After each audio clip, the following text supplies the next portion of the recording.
क्या सीएम योगी स्वामी अविमुक्तेश्वरानंद की माघ मेले में एंट्री बैन करवाना चाहते हैं? क्योंकि अविमुक्तेश्वरानंद को योगी सरकार ने दूसरा नोटिस भेज दिया है जिसमें उनके मेले में एंट्री बैन करने की बात कही गई है।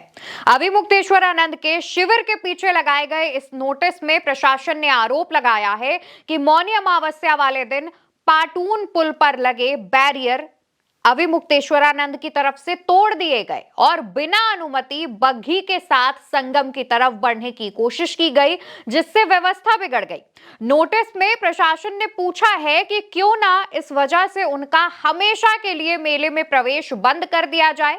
साथ ही चेतावनी भी दी है कि अगर 24 घंटे में जवाब नहीं दिया गया तो शंकराचार्य की संस्था को दी गई जमीन और सुविधाएं रद्द की जा सकती हैं और भविष्य में मेला क्षेत्र में आने से रोका जा सकता है।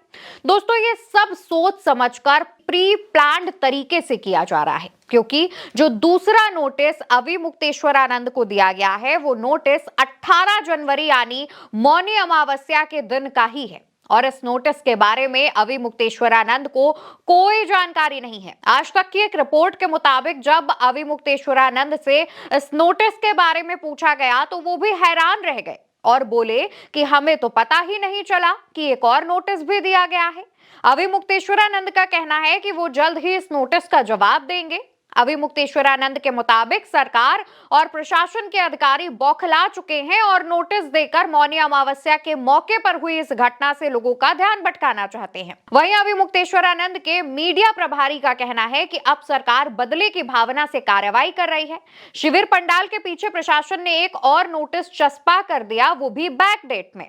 हालांकि इसके बाद अविमुक्तेश्वरानंद की तरफ से प्रशासन को जवाब भी दिया गया है। 3 पन्नों के जवाब में अविमुक्तेश्वरानंद ने प्रशासन के आरोपों को गलत, भ्रामक और दुर्भावनापूर्ण बताया है।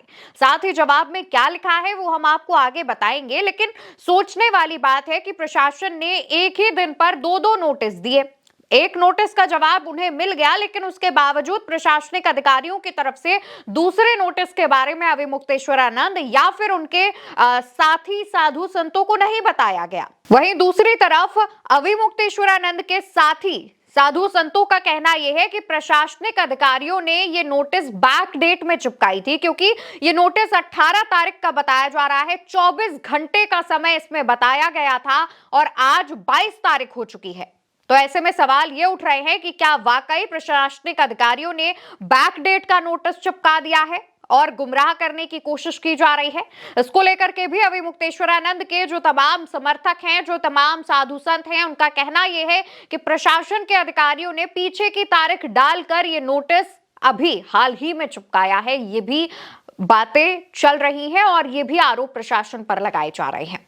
वहीं दूसरी तरफ अविमुक्तेश्वरानंद ने इस दूसरे नोटिस का भी जवाब दिया। नोटिस में उन्होंने कहा, शंकराचार्य के पास ना तो कोई बग्घी है और ना ही कभी रही है। प्रशासन का यह आरोप पूरी तरह बेबुनियाद है। 18 जनवरी को मौनी अमावस्या के दिन शंकराचार्य पालकी से संगम स्नान के लिए जा रहे थे, जिसे श्रद्धालु कंधों पर उठाकर ले जा रहे थे। पालकी में छोटे स्टील के पहिए लगे हैं, लेकिन उसमें ना घोड़े हैं ना ही कोई मोटर वाहन लगा है। थाना प्रभारी खुद शंकराचार्य को एस्कॉर्ट कर संगम की ओर ले जा रहे थे। बैरिकेड भी पुलिस ने ही खुलवाया था। आगे जाकर पुलिस और प्रशासनिक अधिकारियों ने जानबूझकर उन्हें रोक दिया। उनके शिष्यों के साथ धक्का मुक्की और मारपीट की गई। दंडी सन्यासी, ब्रह्मचारी और बुजुर्ग शिष्यों को जबरन अलग कर दिया गया। सादी वर्दी में मौजूद पुलिसकर्मियों ने पालकी को कई जगह घसीटा और शंकराचार्य के साथ अपराधियों जैसा व्यवहार किया गया।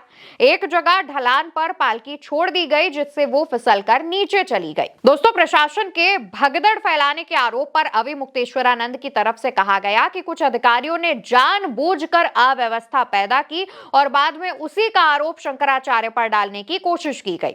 वहीं दूसरे नोटिस में भी प्रशासन ने शंकराचार्य बताकर बोर्ड लगाने पर आपत्ति जताई थी। कहा था कि यह कोर्ट के आदेशों का उल्लंघन हो सकता है, जिस पर शंकराचार्य अविमुक्तेश्वरानंद की तरफ से जवाब दिया गया कि इसकी बात आप जैसे अधिकारी ना ही करें तो अच्छा होगा। बता दें कि इससे पहले यूपी के प्रशासन की तरफ से एक नोटिस चिपकाया गया था, जिसमें यह कहा गया था कि आप तो शंकराचार्य हैं ही नहीं, क्योंकि जो मामला है वो सुप्रीम कोर्ट में है।